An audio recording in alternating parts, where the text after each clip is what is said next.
फिर से बिक गया भविष्य का पर्चा।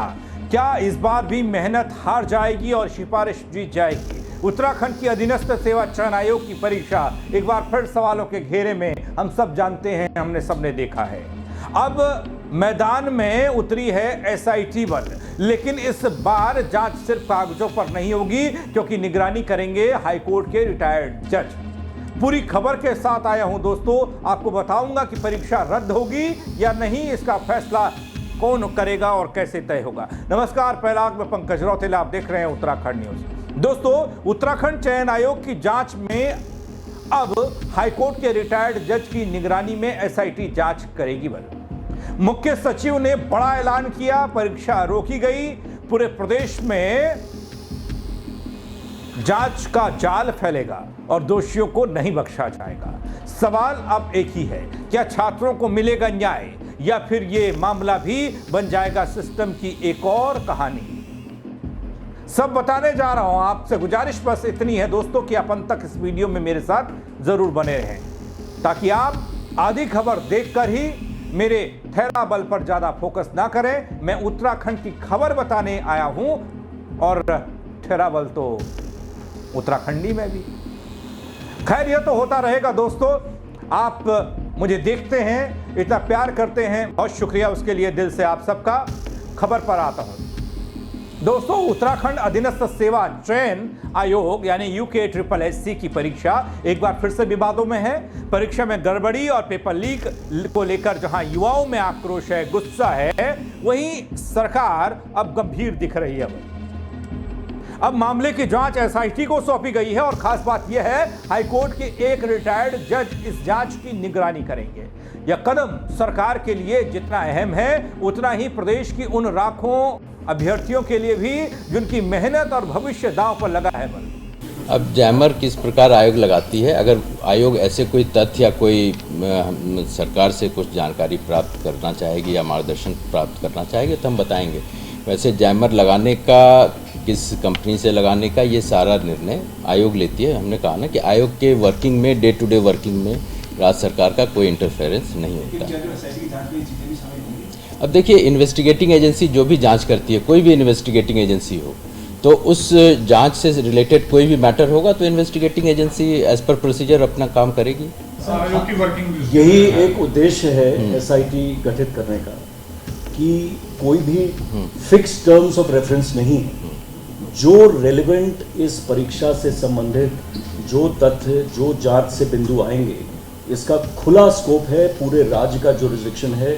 जो भी तथ्य होंगे, ये एसआईटी फ्री रहेगी, इंडिपेंडेंट रहेगी उन सब तथ्यों को प्रोब करने के लिए। सर, जो खालिद कल पकड़ा गया उस पर कोई अपडेट सर कुछ बताया हो उसने, क्योंकि क्या कुछ रहा है? देखिए, जो एसआईटी की जो हेड हैं इस समय, जया बलूनी, एसपी रूरल देहरादून, वो इस संबंध में आप लोग को ब्रीफ करेंगे। मेरे ख्याल से 6 बजे का टाइम उन्होंने अपनी ब्रीफिंग के लिए रखा है। तो इन्वेस्टिगेशन के डिटेल्स और आज तक की प्रोग्रेस, जी हाँ,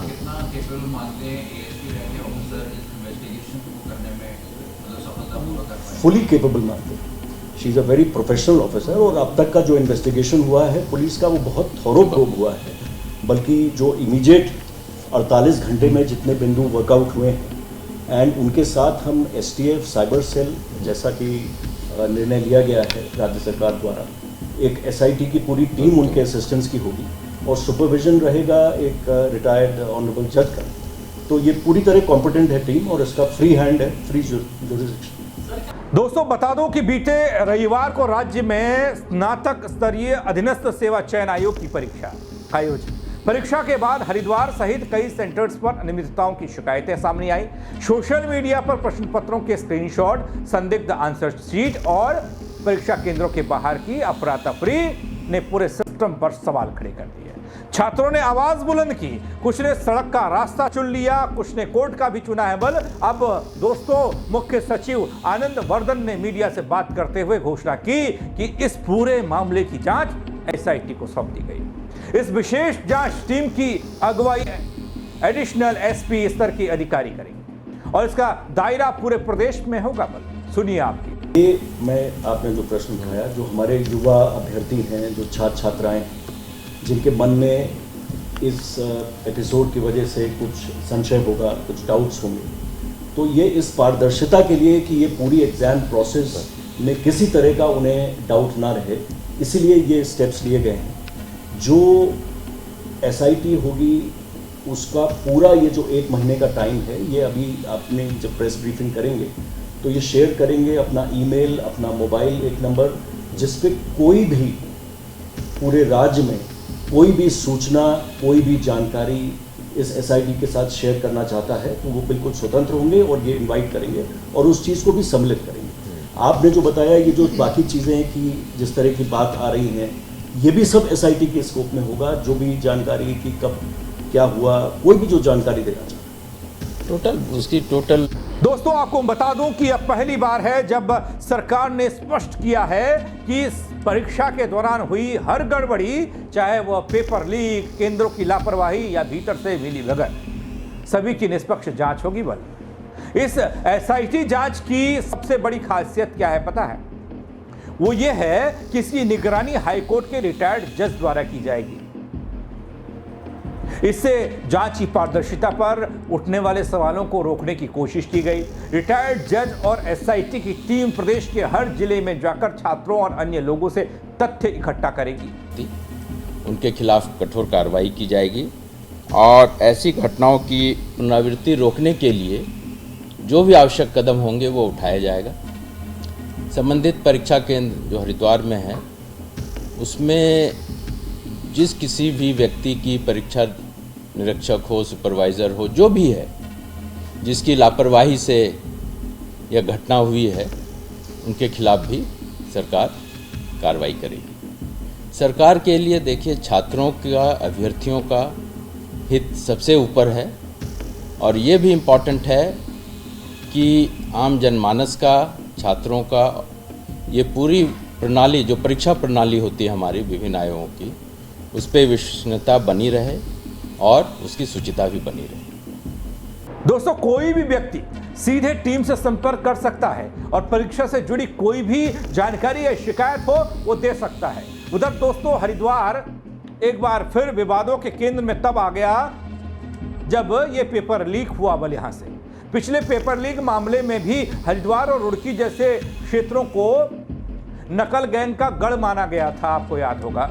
और इस बार भी सबसे ज्यादा शिकायतें इसी इलाके हरिद्वार से नहीं हैं। मुख्य सचिव ने साफ शब्दों में कहा कि हरिद्वार केंद्र पर जिस भी अधिकारी या कर्मचारी की लापरवाही सामने आएगी उसके खिलाफ कड़ी कार्रवाई की जाएगी। नहीं, देखिए इन्वेस्टिगेशन एजेंसी की इन्वेस्टिगेशन में हम कोई इंटरफेरेंस नहीं करते और करना भी नहीं चाहिए। जो भी इन्वेस्टिगेटिंग ऑफिसर है या इन्वेस्टिगेटिंग एजेंसी है वो अपने प्रोसीजर के अनुसार अपनी इन्वेस्टिगेशन करती है और इन्वेस्टिगेशन के दौरान क्या तथ्य वो पब्लिक में लाती है, क्या तथ्य नहीं लाती है, क्योंकि कई तथ्य होते हैं इन्वेस्टिगेशन के दौरान महत्वपूर्ण होते हैं जिसको नहीं भी बताया जा सकता है, बताया भी जा सकता है। तो ये हम पूरी, क्योंकि हम ये मानते हैं कि हमारी इन्वेस्टिगेटिंग एजेंसी पूरे जिम्मेवारी से काम करती है, तो इसलिए उस पर हम कोई कमेंट या कोई इंटरफेरेंस उसमें नहीं करते। इधर दगड़ियों सरकार का यह कदम ऐसे समय में आया है, यह सरकार ने कदम ऐसे समय में उठाया है जब छात्रों का भरोसा लगातार डगमगा रहा है। पहले UKSSC पटवारी भर्ती परीक्षा, JEE भर्ती परीक्षा और फिर से ये स्नातक स्तरीय परीक्षा में गड़बड़ी की आशंका क्या? एक तरफ कुछ लोग हैं, तबका है आशंका कहता है, दूसरी तरफ सब डायरेक्ट कह रहे हैं कि नहीं गड़बड़ी हुई है। यह राज्य की परीक्षा प्रणाली को एक गंभीर संकट में डाल चुका है। छात्रों का सवाल है, अगर हमने मेहनत की और पेपर पहले ही बिक गया तो फिर हमारी गलती क्या है? मुख्य सचिव आनंद वर्धन और DGP दीपक सेठ दोनों ने बातचीत की प्रेस से, भरोसा दिलाया छात्रों को कि छात्रों का हित सर्वोपरि है। उन्होंने कहा कि परीक्षा से जुड़ी कोई भी कार्रवाई SIT रिपोर्ट आने तक रोकी जाएगी। कोई भी कार्रवाई का मतलब समझते हैं आप? कोई भी कार्रवाई यानी कि ना पेपर रद्द किया जाएगा ना पेपर को मान्यता मिलेगी। 1 महीना इंतजार करिए। और मैं तो उनको लेकर चिंतित हूँ, देहरादून में तुम गाड़े बैठे हैं परेड मैदान में। अब 1 महीने तक क्या करेंगे? बोलो कैसे खाएंगे पिएंगे? यहीं रहेंगे या घर जाएंगे अपने अपने? पता नहीं, वो जांच के बाद पता चलेगा। अभी वो उनका स्टैंड क्या आता है ये भी देखना होगा। और दोस्तों, जांच के समय सीमा 1 माह तय की गई है। दोषी पाए गए किसी भी व्यक्ति के खिलाफ कठोर कार्रवाई होगी और भविष्य में ऐसी घटनाएं फिर ना हो, इसके लिए निगरानी प्रणाली लागू होगी, नई निगरानी प्रणाली। पिछले मामलों से सबक लिया या दोहराया गया? दोस्तों, ये एक बड़ा सवाल है और ये किया जा सकता है। उत्तराखंड में ये कोई पहला मौका नहीं है, पहली मर्तबा नहीं है जब पेपर लीक हो रहा है। हाकिम सिंह से लेकर पटवारी पेपर लीक, फिर असिस्टेंट प्रोफेसर भर्ती विवाद, हर बार जांच हुई, कुछ गिरफ्तारियां हुई, लेकिन सिस्टम नहीं सुधरा। बल एक रिटायर्ड जज की निगरानी में जांच होना इस बात का संकेत है दोस्तों, सरकार अब दिखावे से आगे बढ़कर ठोस कार्रवाई करने के मूड में लगती है। लेकिन नतीजा तभी मायने रखेगा जब दोषी खुली कोर्ट में सजा पाएंगे, छात्रों को मुआवजा या पुनः परीक्षा का अवसर मिलेगा और भविष्य के लिए एक पारदर्शी, तकनीकी रूप से सुरक्षित भर्ती प्रणाली बनेगी। और हाँ, आखिर में मैं कहूंगा कि छात्रों के लिए यह एक परीक्षा नहीं होती दोस्तों। एक परीक्षा मतलब इम्तिहान, एग्जाम, एक मतलब सिर्फ इतना भर नहीं होता। ये भविष्य और विश्वास की लड़ाई है। सरकार के लिए यह टेस्ट है, क्या वो समय रहते जागेगी या फिर एक और पीढ़ी अपने सपनों के जलने की कहानी लिख देगी? क्योंकि बार बार मौके जैसे परीक्षा के नहीं मिलते ना, वैसे ही दोस्तों पार्टियों को भी सरकार बनाने के मौके बार बार नहीं मिलते। काफ़ी कड़ी मेहनत के बाद कोई पार्टी सरकार में आती है, वैसे ही परीक्षा भी होती है। मेहनत देख लीजिए, सरकार बनाने में कितनी मेहनत लगती है, उतनी मेहनत समझ लीजिए परीक्षा के लिए भी लगती है। अब सरकार को तय करना है दोस्तों, लेकिन एसआईटी का गठन, रिटायर्ड हाईकोर्ट के जज की निगरानी में जांच पड़ताल, और किसी को छोड़ा नहीं जाएगा, ये भरोसा दिया जा रहा है। आपको क्या लगता है, सही चल रहा है, सही पटरे पर जांच पड़ताल जा रही है? भरोसा उन बेरोजगार संघ के लोगों को करना चाहिए, उन अभ्यर्थियों को करना चाहिए जो लोग इस पूरे मामले में प्रभावित हुए हैं इस पेपर लीक से। आप कमेंट के जरिए मुझे बताइएगा, खबर को लाइक करिएगा, शेयर करिएगा, और लोग भी कमेंट कर पाएं उन तक इस खबर को पहुंचाइएगा दोस्तों।